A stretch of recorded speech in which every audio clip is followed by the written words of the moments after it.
Like 2D games? Like Dark Souls? Well then check out my review of Salt and Sanctuary coming up next on Mumbles.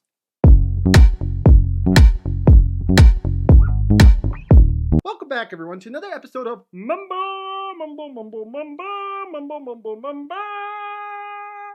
Today I'm here to bring you guys another game review. And usually most weeks I have 2 game reviews, but this week I will only be having 1 game review. As tomorrow I will be announcing something very special for the channel and just for me personally, so I'm very excited about that. So only 1 game review this week. So with that in mind, let's talk about the game Salt and Sanctuary. Salt and Sanctuary is a game that was developed by Skia Studios, I think is how you say it. And it is a game that is available for $17.99 on the following systems. Those systems include PlayStation, Steam, Nintendo Switch, and Xbox One. But what is Salt and Sanctuary about? I want to read you the official description directly from the creators themselves. A doomed sailor is shipwrecked on an uncharted island in the fog-shrouded valleys where grinning mossy corpses cling to rusty arms. Shambling figures begin to stir. Beneath crumbling, salt-worn structures, labyrinth passages lead to unspeakable evil. Long forgotten by man, Salt and Sanctuary seamlessly combines fast, brutal, and complex 2D combat with richly developed RPG mechanics. Discover, craft, and upgrade over 600 weapons, armor pieces, spells, and items as you explore a cursed realm of forgotten cities. Blood-soaked dungeons, desecrated monuments, and the fallen lords they once celebrated. From Skia Studios, the award-winning indie studio behind a long list of stylish, visceral, and brutally executed action titles that include The Dishwasher Vampire Smile, The Dishwasher Dead Samurai, Charlie Murder, comes Salt and Sanctuary, the studio's most ambitious title to date. So in my own words, this is basically a 2D version of Salt and Sanctuary. Dark Souls. Now, I don't want it to sound like it's an exact clone of Dark Souls. This game is very much its own game with its own story about finding a princess and this and that. But it is very Dark Soulish-like, and you will find yourself struggling to beat this game. So now let's talk about the graphics, the soundtrack, and the controls. First up, the graphics in this game. This game has some nice limbo-ish type graphics. Black and white, 2D graphics, and I absolutely 100% love the graphics in this game. The graphics were the main thing that drew me to this game. I didn't know anything about it. I saw the graphics and I saw what it looked like and I was like, I want to give that game a try. So that's what I did. So graphic-wise, A++. Now let's talk about the soundtrack. The soundtrack for the most part in this game is a very quiet game. You'll hear a brief, small soundtrack in the background, which is just kind of for some sound effects.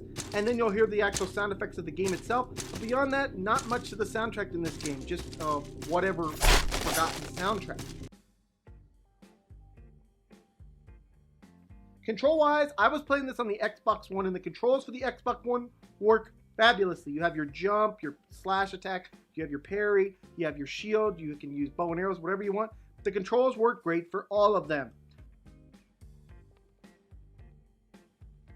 Now let's talk about the gameplay for this game.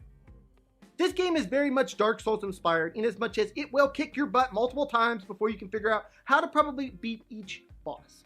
As you are beaten each time, you will lose salt.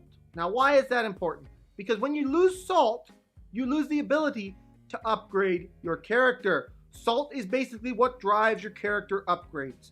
And each time you die, you lose said salt. So you can't get any better if you keep dying. So that is where this game gets Dark Souls type comparisons. Now, I do want to mention in the gameplay section that as I stated in the intro, this game has many different kinds of weapons. There's no best weapon. It's basically what you feel most comfortable with. And that is all there is really to this gameplay. You jump around, you run around, you beat bosses. As you beat each boss, you look for the princess, and kaboom, that is the game. So now let's talk about the cons for this game. The first con for this game is that this game's hard as heck. I don't know if you can even consider that a con, because it is basically marketed that way. Hey, we're Dark Souls inspired. So, but in my opinion, it's still a con. This game is very hard, and that's my first con. My second con is that the combat system in this game, while it is good, it takes a long time to master. It has a high learning curve. So you can expect to have to figure out how to fight on the fly, and that can be a little bit difficult. in as much as figuring out when the best time to parry and when the best time to roll and when the best time to do this or that is. So that is our second and final con for this game. So all the stuff to talk about now is what I'm going to give Salt and Sanctuary on our Mumbles review. I can't say it enough, Dark Souls inspired. Mumbles isn't a big fan of being frustrated in games, so Dark Souls inspired type games usually aren't in my forte. With that being said, I do have to recognize when a game is well created and well done. Would I rather play this over Dark Souls? No. This game isn't on the same level as a Dark Souls type game, but it's still a very good game. It's well made, it's at a decent price, it's got a lot of different elements to it, and it's for this reason I'm giving Salt and Sanctuary today on today's Mumbles review a 7 out of 10. Great game if you love Dark Souls and combat and hard games. Check out this one. It's a great game. And yeah, guys, this has been my review of Salt and Sanctuary. I hope you guys all enjoyed it. Please smack that subscribe button, smack that like button, smack all those buttons. Now, I do have to mention again one last time, please, please, please tune in tomorrow. I have a special announcement coming for the channel. You are not going to want to miss this. It's very exciting. I have tweeted out about this, and I've talked about this a little bit, and I'm very, very excited to make this announcement, guys. I'm just giddy about it. Really, seriously, I am. So I hope you guys all join me tomorrow for that exciting announcement, and I will see you guys all in the next episode. So have a great day, everyone. Bye-bye.